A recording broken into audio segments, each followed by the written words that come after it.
नमस्कार, आप live cities देख रहे हैं। मैं हूं आपके साथ काव्या। प्यार का अंजाम इतना बुरा होगा ऐसा किसी ने सोचा नहीं होगा। पहले तो प्रेमी को प्रलोभन दिया जाता है कि तुम आओ, तुम्हारी शादी करा देंगे, लेकिन शादी नहीं होती है, प्रेमी की हत्या कर दी जाती है। ये पूरा मामला पटना जिले के मोकामा का है, जहां पर पहले लड़की के बॉयफ्रेंड को लड़की के चाचा के द्वारा, मुंह बोले चाचा के द्वारा प्रलोभन दिया जाता है कि आप आओ, तुम्हारी शादी करवा देंगे, लेकिन जैसे ही लड़का अपने घर से निकलता है, चाकू मारकर उसकी हत्या कर दी जाती है। ये पूरा मामला मोकामा का है। आपको बता दें तो मोकामा थाना अंतर्गत जो है गुमशुदगी का रिपोर्ट दर्ज हुआ, जिसके बाद पुलिस इस पूरे मामले में छापेमारी की, खोजबीन की और उसके बाद खुलासा ऐसा हुआ जिससे सभी हैरान रह गए। प्रलोभन दिया गया कि आप आओ, आपकी शादी करा देंगे, लेकिन ऐसा नहीं हुआ।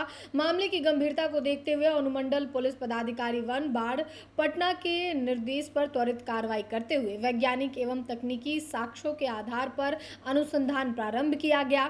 अनुसंधान के क्रम में अभियुक्त विजय कुमार को गिरफ्तार किया गया। पूछताछ के क्रम में प्रेम प्रसंग से संबंधित मामला जो है प्रकाश में आया। साथ ही इस तथ्य में सामने आया कि लड़की के कुख्यात चाचा ज्ञान प्रकाश द्वारा योजनाबद्ध तरीके से लड़के को बख्तियारपुर बुलाया गया तथा अपने सहयोगियों के माध्यम से रात्रि में हरनौत जिला नालंदा क्षेत्र में उसकी हत्या कर शव को छिपाने का प्रयास किया गया। पुलिस के द्वारा इस पूरे मामले में 4 लोगों को गिरफ्तार किया गया है। इस पूरे मामले में रामकृष्णा जो कि अनुमंडल पुलिस पदाधिकारी हैं, क्या कुछ जानकारी दे रहे हैं, आप सुनिए। आप लोगों का यहाँ आने के लिए बहुत बहुत शुक्रिया। देखिए, आज का जो मामला है, आपको करीब 1 माह पूर्व यहाँ पर एक युवक जो किशोर थे, नाबालिग भी थे, जिनका नाम अंशु कुमार है, उनकी गुमशुदगी को लेकर एक थाने में रिपोर्ट दर्ज कराई गई थी 23 मार्च को। उसके उपरांत उनके जो परिजन थे, उन्होंने अज्ञात व्यक्ति के विरुद्ध ऐसा रिपोर्ट दर्ज कराया था कि उनका बेटा गुमशुदा है। उनसे जब पूछताछ वगैरह हुई थी तो उसमें उन्होंने बताया था कि जो पुत्र है उसने बातचीत करी थी उनसे और कहा था कि अभी मैं फ़ोन बंद कर रहा हूँ और अभी हमसे आप संपर्क नहीं कर पाएंगे। थोड़ा और तफ्तीश करने पे पता चला कि जो बालक था उसकी एक अपने ही गांव की एक बच्ची थी, 14 साल की लड़की थी, जिससे उसका प्रेम प्रसंग का मामला था। तो ऐसा शुरू में प्रतीत हो रहा था कि दोनों जो हैं प्रेम प्रसंग को लेकर शायद घर से भाग गए हैं, क्योंकि लड़की भी उस घटना के करीब 1 महीने पहले से अपने घर पे नहीं थी।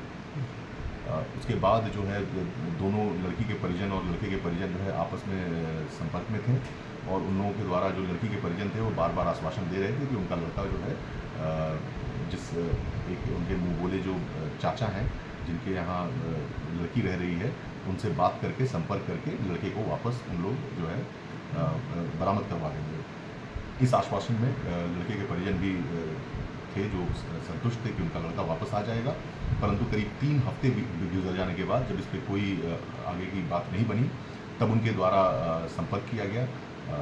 थाना के माध्यम से हम लोगों को भी संपर्क किया गया। हम लोगों ने बैठकर उनसे सारी बात समझी और जो हम लोग निष्कर्ष पे पहुँचे कि मामला जो है वो कहीं शायद और गंभीर न बन गया हो। इसी क्रम में कई लोगों से पूछताछ की गई, कई लोगों को डिटेन किया गया और मामले में अनुसंधान को आगे बढ़ाया गया, जिस क्रम में हमें ज्ञात हुआ कि जो उक्त बालक है उसके घर से निकलने यानी 20 तारीख को निकलने की रात को ही उसको जो है एक व्यक्ति जो उसके चाचा के जो मुँह बोले चाचा थे लड़की के, उसके द्वारा भेजे गए एक शातिर अपराधी के द्वारा उसको जो है चाकू मार दी गई थी और लाश को दफनाने मतलब गायब करने की नीयत से हरनौत थाना अंतर्गत फेंक दिया गया था काल क्षेत्र में। हम लोगों ने फिर अग्रिम अनुसंधान करते हुए डेड बॉडी को रिकवर किया।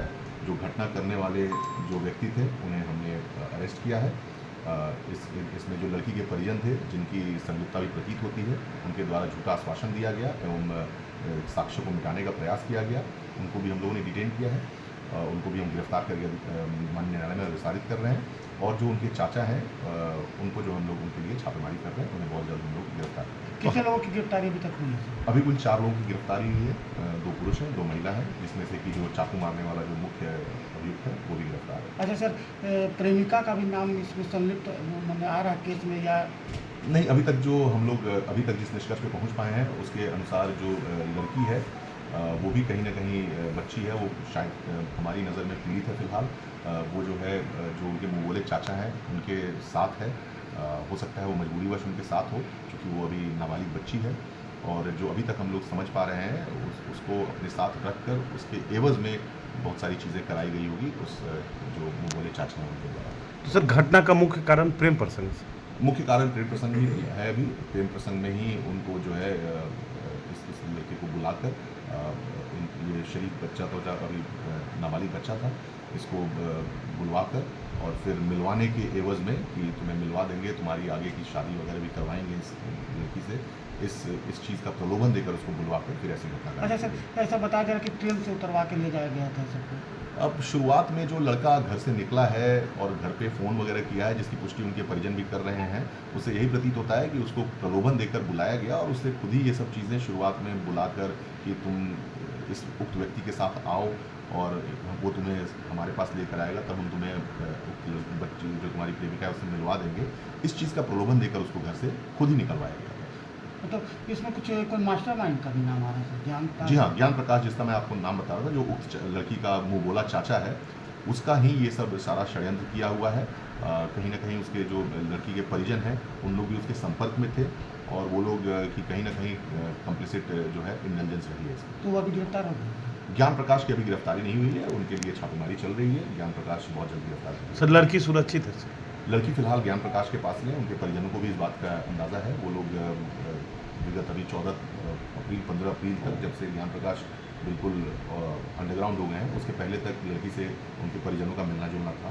अच्छा, ज्ञान प्रकाश का पहले भी लगता है एक आपराधिक मामला? ज्ञान प्रकाश का आपराधिक इतिहास है, हमारे मोकामा थाना अंतर्गत में उसके ऊपर 2 मर्डर के केसेस हैं और वो जिस तरह का शातिर अपराधी है, अन्य थानों में भी उसके ऊपर अन्य संगीन अपराध होने से इनकार नहीं किया जा सकता है। वो हम लोग खंगाल रहे हैं। सर घटना में जो प्रयोग किया गया था चाकू, वो भी बरामद हो गया सर? वेल, एक चाकू है जिसका जो है जो जिसने घटना करित करा है, जो अपराधी, उसने उस पहचान करी है कि हाँ, हमने जिस चाकू का प्रयोग किया है वो वहाँ पर जहाँ से शव बरामद किया गया है, वहाँ पर कल हम लोगों ने अच्छे से जांच पड़ताल करी तो वो चाकू ज़रूर बरामद किया गया है, जिसमें कि काफ़ी ज़्यादा, चूँकि वो कीचड़ था वहाँ पे, गड्ढे में शव को फेंका गया था, वहाँ से बरामद हुआ है। हम लोग उसको FSL भेजेंगे और जो अग्रिम जाँच होगी उसके अनुसार आगे कार्रवाई। Thank you sir. तो आपने अनुमंडल पुलिस पदाधिकारी को सुना। इस पूरे प्रेम प्रसंग के मामले में उन्होंने जानकारी दी है, बताया है कि मामला कैसे शुरू हुआ और कैसे लड़के की जो है वो हत्या कर दी गई, लड़की के चाचा के द्वारा बुलाया गया और बदमाश को हायर करके जो है इस पूरी घटना को अंजाम दिया गया है। फिलहाल इस पूरे मामले में 4 लोगों को गिरफ्तार किया गया है। लड़की के परिजन को उठाया गया है, जिसमें 2 महिला और 2 पुरुष हैं। इसके अलावा ज्ञान प्रकाश, जो कि लड़की का चाचा है, उससे वो फरार चल रहा है। उसकी गिरफ्तारी के लिए पुलिस छापेमारी कर रही है और जिस व्यक्ति ने चाकू मारकर युवक की हत्या की थी, उसे भी पुलिस के द्वारा गिरफ्तार कर लिया गया है। तो अब इस पूरे मामले में पुलिस अनुसंधान कर रही है, लेकिन मामला जो है वो चौंकाने वाला है कि बिहार में इन दिनों करीब लगभग हत्याएं जो हैं या तो प्रेम प्रसंग के मामले में होती है या फिर ज़मीनी विवाद में होती है। और इसी कड़ी में ये मोकामा का मामला है, जहां लड़के को प्रलोभन दिया जाता है कि तुम आओ, तुम्हारी शादी करा देंगे, लेकिन उसकी हत्या कर दी जाती है। फिलहाल के लिए इतना ही। साथ ही चैनल को सब्सक्राइब करें, फेसबुक पेज को लाइक करें। वीडियो देखने के लिए आपका धन्यवाद।